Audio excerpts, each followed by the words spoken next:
let my Sil live with us for college, but then she demanded a car. When I refused, my in-laws traveled 1,200 miles to lecture me for not being a good wife because I refused to fund spoiled Sil's car. So my in-laws live quite far away and we don't really get to see them often. My husband, 26M, and I, 25F, have chosen to live away from his family on purpose because they can be a little overbearing at times. We have been together for 6 years and married for 3, and we only moved away 2 years ago. To be honest, his family was not the only reason for us moving, since I got a pretty good job, and the kind of money that I would make from the job justified having to move away from our city. My family was fine with it and they were even happy about us moving away because it meant that I would be working in a better place, but his family was the one who had a problem with it. They tried to talk us out of it and claimed that it would be very difficult for us to live completely by ourselves in a strange new place, but our minds had been made up.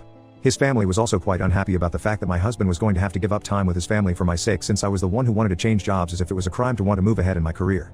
And just for the record, my husband did not mind moving someplace else and leaving his family behind for my sake, because when the money came in, it would belong to both of us.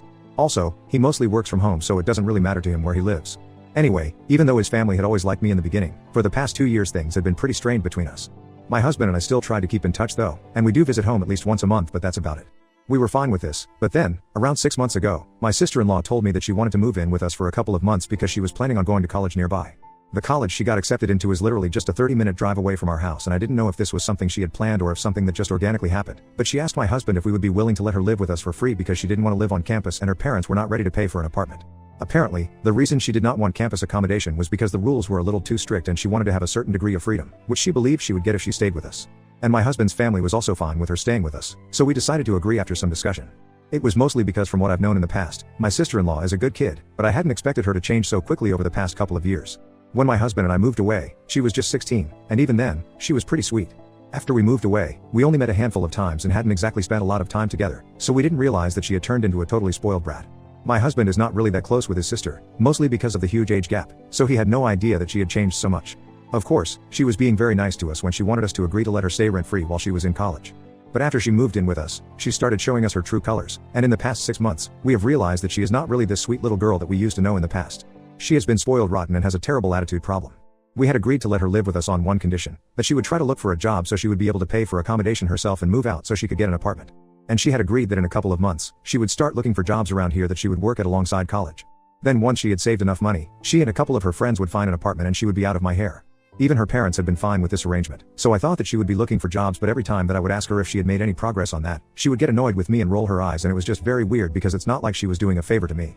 She also had no respect for our time and energy because she would come back home late frequently, without even bothering to tell us where she was the entire evening, and every time that this would happen, she would come back drunk in the middle of the night and my husband and I would have to let her in after having stayed up, worried sick since we didn't even know where she was. We told her not to do that several times and even threatened to complain to her parents about her behavior, but she would apologize to us profusely, be on her best behavior for a couple of weeks, and then end up doing the same thing again. And to top it all off, she was also a huge slob who left her things all around the house and we were the ones who ended up having to clean up after her. So needless to say, she had been getting on our very last nerve for the past 6 months and we were just waiting for her to move out so we could go back to our old life. My husband loves his family and has always adored his little sister, but honestly, there is a limit to what one can tolerate. And she and my husband's family crossed that limit recently, which is why we decided to kick her out. So far, we had only been putting up with her because she's a lot younger than us and we didn't have it in us to be harsh with her. But a couple of days ago, she approached the two of us on the weekend and said that she had been finding it very difficult to commute to college every morning because she was used to sleeping in late, but if she wanted to take the bus, then she would have to wake up super early or else she would end up missing her first class. I thought that she was going to tell us that she had finally decided to live on campus so she would get some extra time in the morning, but instead, she told us that she had been thinking that maybe it was about time that she had a car of her own here so she could just drive to college. She had already taken driving lessons in high school and had a driver's license, but when she used to live with her parents, she used to drive her dad's car. However, now, since she turned 18 just a couple of months ago, she believes that it is time for her to have a car of her own here since that would be pretty convenient. It was very confusing because we had no idea why she was saying that to us and not to her parents, and my husband even offered to speak to his father about it, but she told us that she had already spoken to her, and apparently, my in-laws had told her that she needed to talk to us about it because we were responsible for her since my father-in-law had retired recently. So now, if she wanted a car, we were going to have to fund it for her, and that's why she had come to us after speaking to her parents. At that point, I didn't even know who I was mad at, my sister-in-law or my husband's parents. I tried to explain to my sister, as politely as I could, what her parents had suggested was just not realistic because even though we were making good money right now, we planned on starting a family pretty soon and we were going to have to start saving for our own future as well. So there was no way that we were ready to take up a responsibility, especially not financially. I thought that she was going to be reasonable about it, but I was obviously wrong because as soon as I started talking to her, she understood that we were going to decline, and instead of just accepting it gracefully, she started stomping her foot and said that she didn't care how we arranged it, but she wanted a car, and now, my in-laws and I could talk it out amongst ourselves, but she just wanted a car by the end of this month. And then she locked herself in her room and refused to come out until dinner time.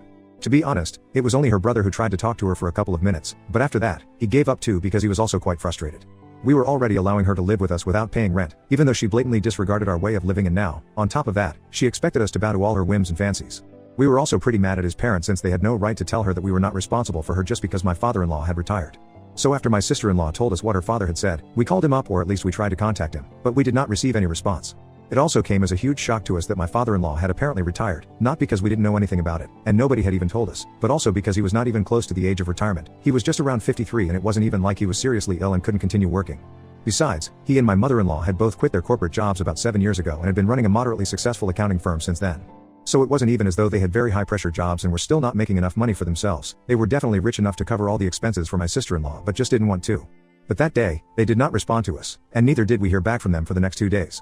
My sister-in-law also did not speak to me or her brother for those 2 days. Then, on the third day, my in-laws finally showed up at our house really late in the evening around the time that we were supposed to have dinner. It was a huge shock because ever since we had moved here, my in-laws had only come here once, on the day of our housewarming party.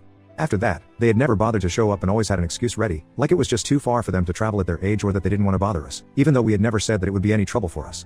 The real reason that they never visited us here was because they wanted me to know that they did not approve of the fact that I had decided that my husband and I were going to live away from them, and they didn't need to tell me about it. I just knew. I guess they just didn't understand that it was not a decision that was solely mine. Even their own son wanted some space away from them, but whatever, that's not the point. The point was that they had never come to visit us in the past 2 years, but just because we had refused to fund my sister-in-law's demand for a car, they had driven all 1,200 miles just to speak to us about it.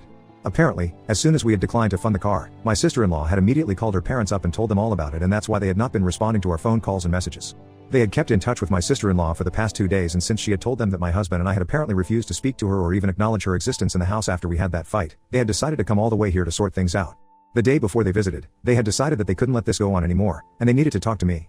I was a bit surprised that they said that they needed to talk to me because I couldn't imagine that I had done anything wrong, but I still heard them out. And after they were done talking, I realized that they had basically traveled all the way here just to lecture me on how to be a good wife. Because throughout the speech, they kept insisting that my husband had made a lot of sacrifices for my sake, and the least that I could do for my in-laws was at least be supportive of my sister-in-law now. He said that he and my mother-in-law had chosen to say that they had retired, and now, my husband and I would have to support my sister-in-law because they had their own old age to think about. He hadn't actually retired, they just wanted to see how I would react, and I had disappointed them by declining to help my sister-in-law out. They claimed that I was being selfish because I had already moved away from them and kept their son away for 2 years, and now when I had the chance to make it up to them by financially supporting my sister-in-law, I was refusing to do even that. They started lecturing me about how, after marriage, my husband's family is also my own, and I should start treating them like my own family and respecting them the same way that I respect my own parents. While they were speaking, I was actually in disbelief because I couldn't imagine anyone being so tone-deaf. It was the fact that they were calling me selfish for not wanting to fund my sister-in-law's decision to buy a car, especially since she didn't even need one right now, even though they were the ones who were refusing to cover any of the expenses for their own daughter and my husband, and I had been the ones to allow her to live with us without any rent. It was the hypocrisy of the situation that really ticked me off. And there was also the fact that they thought telling us that they had retired and were not going to be able to pay for any of my sister-in-law's expenses anymore, and she was our responsibility now, just to test us. That was simply awful. So after they were done lecturing me, I could have yelled at them, but I just chose to deal with it as calmly as I could, and I told them that they were right about me being a selfish person. So now, since I was so selfish, I had made up my mind that my sister-in-law was no longer going to live with me since neither she nor her parents had been paying rent for the past 6 months. And I was done letting people take advantage of me and my husband, and for free. On top of that, I knew that my sister-in-law had believed that she had one-upped me by contacting her parents and bringing them here to speak to me in person. She had probably believed that I would just fold, but I had had enough of my husband's family. And even my husband couldn't tolerate their behavior anymore, so he decided to stand by me. So when I said that she was no longer welcome to live with us anymore, they started arguing with me, but there was simply no point, and even when they turned to my husband for help, he said that he agreed with me, and that made the argument even worse. After a certain point, all of us were just getting at each other and it was getting incoherent, so I told them that they could either all leave voluntarily or I would gladly call the cops to make them leave. My in-laws cussed me out, but eventually, they left, along with my sister-in-law, who was sobbing like a baby. That happened 2 days ago, and since then, we had no contact with his family. My husband and I had a discussion about it, but both of us were actually fine with not having any contact with them. However, all of them showed up again this morning, but it was only to collect all the things that my sister-in-law had left behind. The energy was very different this time. It was very obvious that they were not here to reason with us, but they were done with us as well. It was all very quiet and cold between us, and once they were finally done packing, they were about to leave, but my mother-in-law chose to turn around and tell me that even though we were fine with what we were doing right now, we would look back on it in a couple of years and would regret letting our family go so easily over something so petty. And addressing me, she told me that if my husband was in agreement with me right now, he would definitely end up resenting me in the future because I know he has always loved his family, even though he hasn't always gotten along with them. But now, I'm the reason that he has had to choose between his family and his wife, and no matter how we are dealing with it right now, he will definitely resent me for it, and I will have nobody to blame but myself because I've always been the kind of person to put myself above everyone else. Personally, I thought it was a very dramatic and unnecessary thing to do, but anyway, after that, she left with my father-in-law and sister-in-law. I was kind of weirded out by what she said, so I decided to address it with my husband and speak to him about it. I wanted to make sure that he was fine with our decision because honestly, everything that we have done so far has been our decision and not just mine. And he reassured me that he was fine with whatever was going on because it was his family who were overstepping boundaries and we had every right to cut them out of our lives if we thought that they were getting too toxic. Most importantly, we had tried our best to be good to his sister, but she had just grown up to be extremely spoiled and entitled and he blamed his parents for that. And even in this situation, it was his family who was to be blamed and not me for reacting the way that I did. So he told me exactly what I needed to hear to feel better, but for some reason, I still don't feel too sure that my mother-in-law was wrong. I don't know why exactly I've been feeling this way, but ever since she said all those things, it has been playing in my head nonstop and I can't seem to get it out of my mind. I've spoken to my husband, my parents, and even my friends about it, and everyone thinks that we did what was right for us and we don't need to feel guilty about it. But I still kind of feel bad and guilty now since, in a way, I did tear him away from his family. Maybe not directly, but all the issues that have been created have indirectly been because of me and I don't know, I just feel weird about it. I've never really sat and thought about it the way I have as of late and I'm just afraid that my mother-in-law might be right. So even though I've asked a lot of people about it, I felt that asking random people who don't know me, but only know the situation might be better for my own peace of mind. So, AITA for kicking my sister-in-law out of our house because she had complained to her parents about me and my husband not buying her a car? Update 1. Hey. So I'll start by explaining exactly why my mother-in-law's words really got to me. Recently, I have been feeling a bit iffy about the fact that because of me, my husband really never gets to see or speak to his family anymore. My mother recently celebrated her birthday a couple of weeks back and I couldn't be there for her because I had to work and I couldn't just travel to go see her because I couldn't afford to miss even a single day that week. And I had been missing my parents a lot since I missed my mom's birthday because I've hardly ever missed any birthdays in the past couple of years apart from this one. My husband was there for me and both he and my mother reassured me that it was fine. It wasn't a big deal, but to me, it felt like it was.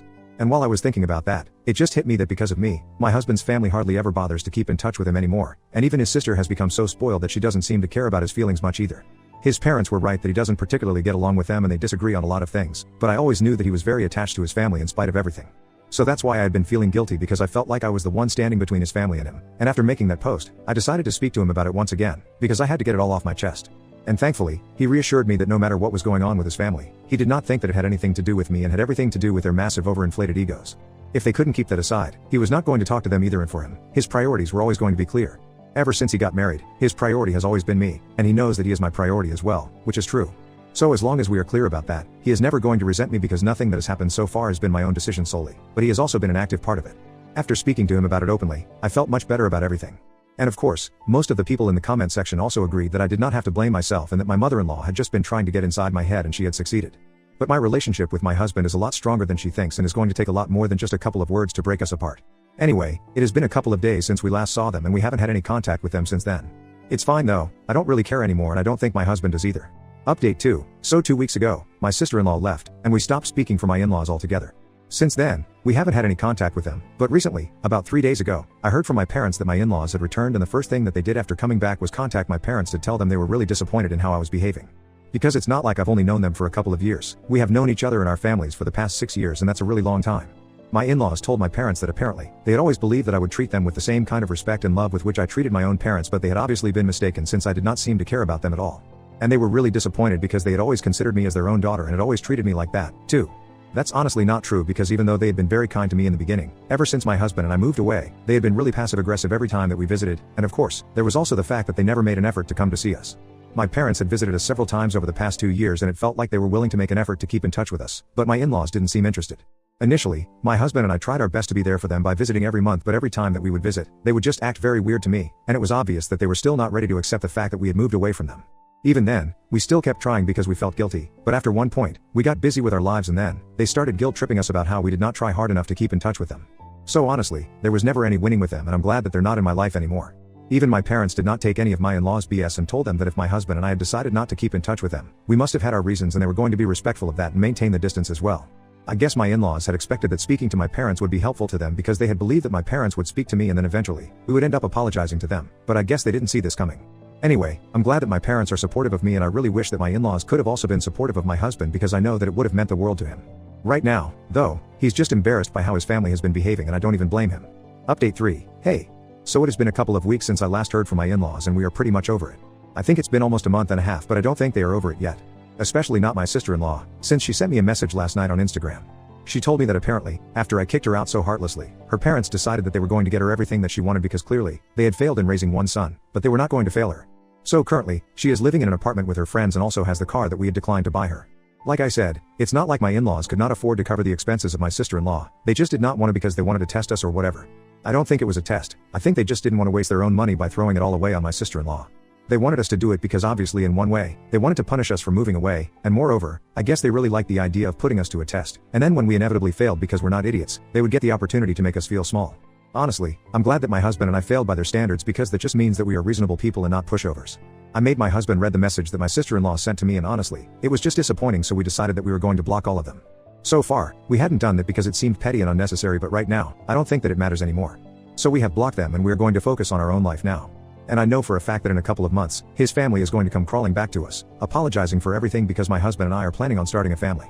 We are going to start trying for a baby in a couple of weeks, and once the baby is born, I'm going to take some time off and move back so that I can be closer to my family.